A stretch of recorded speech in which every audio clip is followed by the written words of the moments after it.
एक बार किसी बहुत बड़े आदमी ने मुझसे कहा, भारत विश्व गुरु है। मैंने कहा, सही कहा, पर किस विषय में? वो थोड़ा असमंजस में पड़ गया। मैंने कहा, भारत मूर्खता का भी गुरु है। यहाँ लोग भगवानों से नहीं सीखते, उनकी मूर्तियां बनाना सीखते हैं। यह देश उस कला में पारंगत है कि किसी भी जीवित सत्य को मृत प्रतीक में बदल दे। राम आए, कृष्ण आए, बुद्ध आए, महावीर आए, नानक, कबीर, मीरा, दयानंद, विवेकानंद सैकड़ों आए और चले गए, और हर बार भारत ने वही किया जो उसे सबसे अच्छा आता है, मंदिर बना दिए। ये देश भगवानों का कब्रिस्तान है। हर युग में यहाँ किसी न किसी को भगवान बनाया गया और हर बार उसकी आत्मा को मूर्ति में बंद कर दिया गया।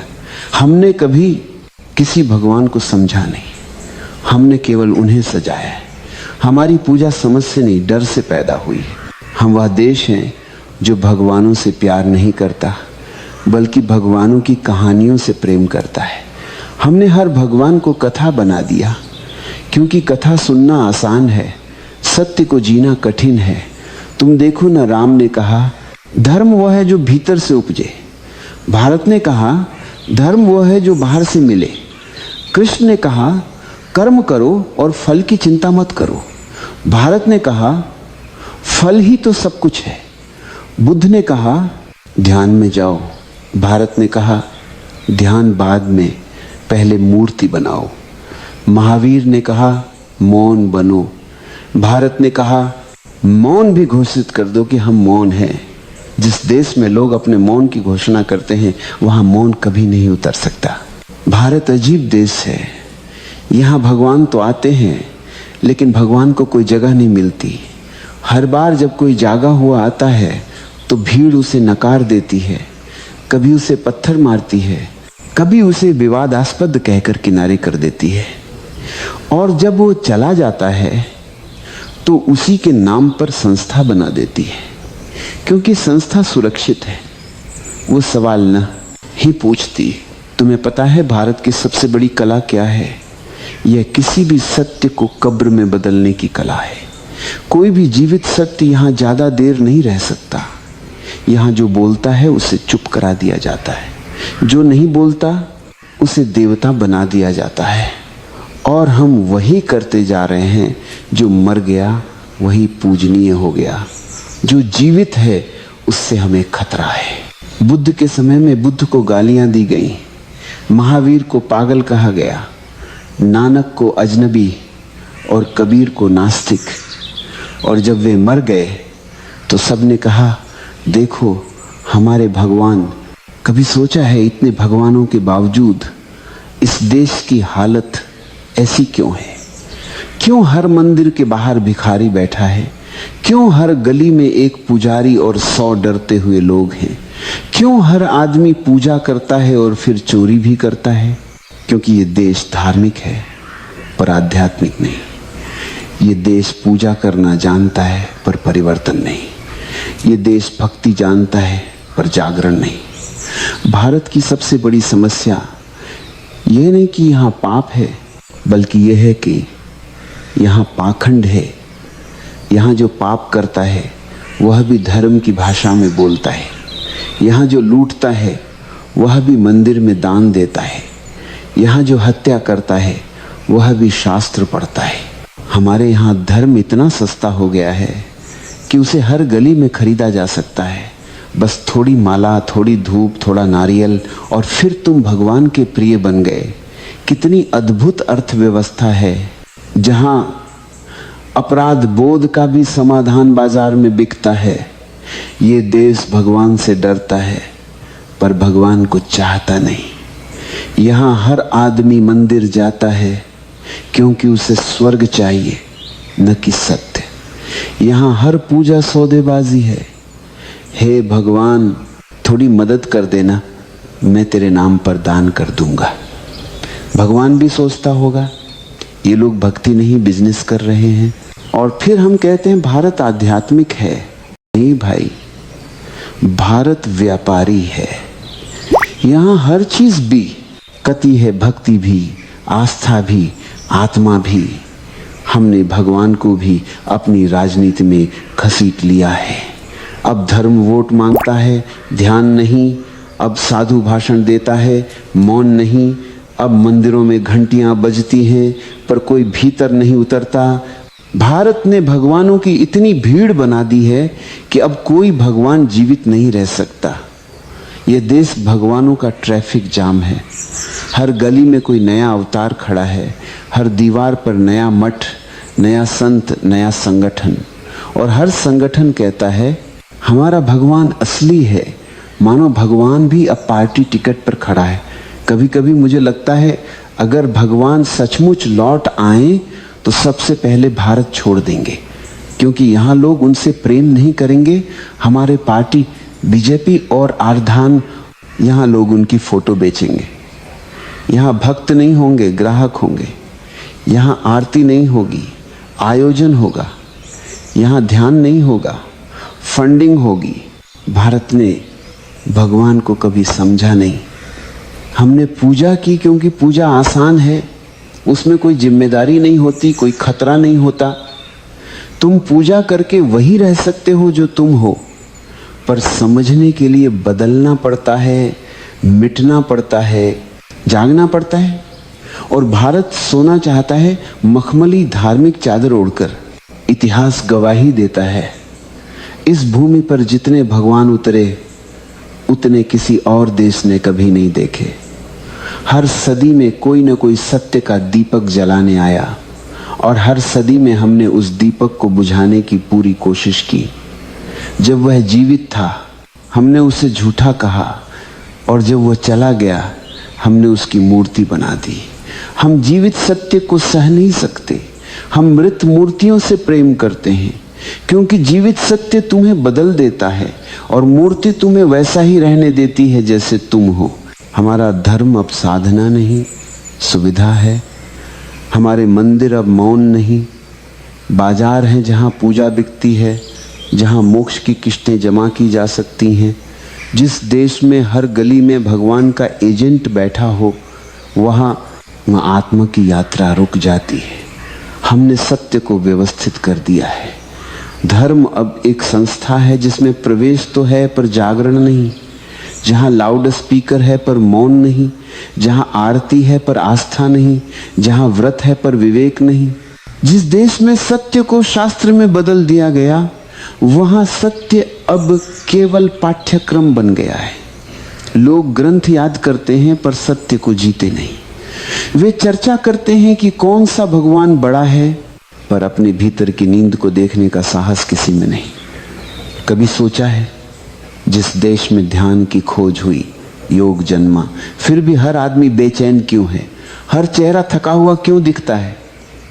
हर मन भय से भरा हुआ क्यों है? क्योंकि हमने ध्यान को व्यवहार बना दिया है, अनुभव नहीं। अब ध्यान भी प्रदर्शन है। लोग कहते हैं मैं रोज 2 घंटे ध्यान करता हूं, मानो ध्यान भी कोई उपलब्धि हो। जो चीज शब्दों में कही जा सके वो ध्यान नहीं है। यह भूमि जो मौन की जननी थी अब सबसे अधिक शोर करती है।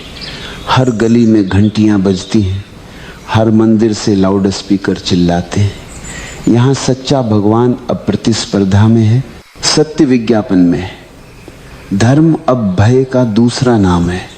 हम पूजा करते हैं क्योंकि डरते हैं, हम उपवास रखते हैं क्योंकि डरते हैं। हम धार्मिक नहीं हैं, हम भयभीत हैं। और जहाँ भय है वहाँ प्रेम नहीं, जहाँ भय है वहाँ ध्यान नहीं। धर्म तब जन्म लेता है जब प्रेम होता है, जब व्यक्ति स्वयं को देखने का साहस करता है। पर हमने धर्म को भय में जन्म दिया है, इसलिए ये धर्म हमें मुक्त नहीं करता बल्कि और बंधनों में बांध देता है। ये भूमि हर बार जागरण के बीज पाती है और हर बार उसे किसी मंदिर में बो देती है। बीज को पूजा मिलती है, पानी नहीं, इसलिए फूल कभी नहीं खिलता। कृष्ण का प्रेम भी संस्था बन गया, बुद्ध का मौन भी किताब बन गया, नानक का गीत भी रिवाज बन गया। हर सच्चाई का वो हमने संस्कृति बना दिया। हम कहते हैं भारत धार्मिक देश है, पर अगर ये सच है तो ये दुनिया का सबसे अधार्मिक दृश्य होना चाहिए, जहां धर्म हर कोने में है और सत्य कहीं नहीं। जिस दिन आप धर्म को संस्था बनाते हो उसी दिन वह मर जाता है। सत्य तब तक जीवित है जब तक वह स्वतंत्र है। जैसे ही तुम उसे ग्रंथ में बंद करते हो वह शब्द बन जाता है, जीवन नहीं। हमने भगवान को बाहर खोजा और यही हमारी सबसे बड़ी भूल है। जिसे भीतर पाया जा सकता था उसे मूर्ति में कैद कर दिया गया। जिसे महसूस करना था उसे दोहराना शुरू कर दिया। जिसे जीना था उसे गाना बना दिया। अब भगवान का नाम है पर उसकी सुगंध नहीं। धर्म का शोर है पर भीतर मौन नहीं। हमने धर्म को मुखौटा बना लिया है, भीतर कुछ और बाहर कुछ और। अगर आज कोई नया जागा हुआ व्यक्ति जन्म ले तो वही होगा जो हमेशा होता आया है। पहले उसकी निंदा होगी, फिर उसकी हत्या होगी, फिर उसकी मूर्ति बनेगी। यह सिलसिला इस भूमि की परंपरा बन चुका है और जब तक यह परंपरा नहीं टूटती तब तक इस देश में चेतना नहीं आएगी, क्योंकि चेतना संस्था से नहीं बगावत से जन्म लेती है, भीतर की बगावत से। जब तुम ये देख लेते हो कि भगवान बाहर नहीं भीतर है, तभी पहली बार धर्म जन्म लेता है। इस भूमि को भगवान की नहीं देखने वाली आंखों की जरूरत है। इस भूमि को पूजा की नहीं साक्षी भाव की जरूरत है, क्योंकि जिस दिन आदमी देखने लगा उसी दिन वह भगवान बन जाता है। भारत भगवानों से भरा हुआ है। हर गली में मंदिर, हर सड़क पर साधु, हर घर में तस्वीर। लेकिन क्या इस सब के बीच कोई मनुष्य बचा है? यहां धर्म है लेकिन धर्मात्मा नहीं। यहां पूजा है लेकिन प्रेम नहीं। यहां शास्त्र है लेकिन अनुभव नहीं। यहां हर कोई भगवान का नाम लेता है पर कोई भगवान को जीता नहीं। कभी मंदिर के बाहर जाकर देखो, जो आदमी अंदर घी का दीपक जला रहा है वही बाहर अंधकार को फैला रहा है। जो मंदिर में आरती गा रहा है वही बाजार में झूठ बोल रहा है। जो सुबह राम राम कहता है वही दोपहर में किसी का शोषण करता है। क्योंकि इस देश में पाप से नहीं पकड़े जाने से डर लगता है। यहाँ धर्म अंतःकरण से नहीं प्रतिष्ठा से जुड़ा है।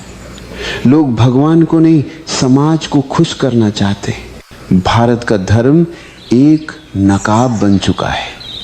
यहाँ जितनी आस्था दिखाई देती है उतनी ही गहरी अंधता भीतर है। लोग पूजा करते हैं ताकि पाप छिप जाएं, ध्यान करते हैं ताकि अहंकार सुरक्षित हो जाए, भक्ति करते हैं ताकि आत्मा को देखना न पड़े।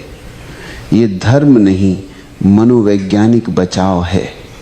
हमारे सारे कर्म कांड उस डर से उपजे हैं कि कहीं हमें अपने भीतर झांकना न पड़े। क्योंकि जो भीतर झांकता है वह भीड़ से कट जाता है, वह अकेला पड़ जाता है और ये भीड़ अकेले को माफ नहीं करती। इस भीड़ को भगवान चाहिए पर जीवित भगवान नहीं। भीड़ को चमत्कार चाहिए, सत्य नहीं।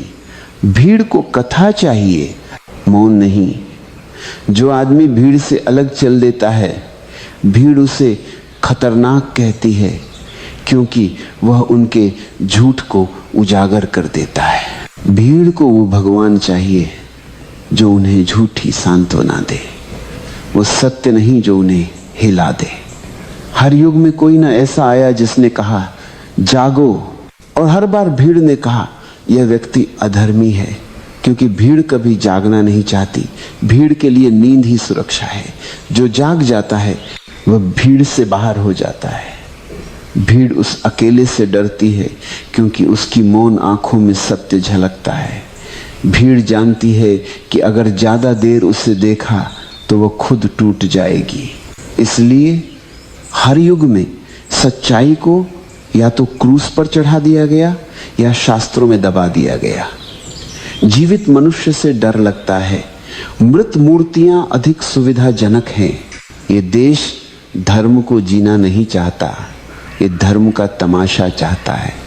यहाँ प्रवचन मनोरंजन है, मौन असहजता है। लोग सुनने जाते हैं, समझने नहीं। वे तालियां बजाने जाते हैं, बदलने नहीं। इसलिए हर बार धर्म आता है और मर जाता है।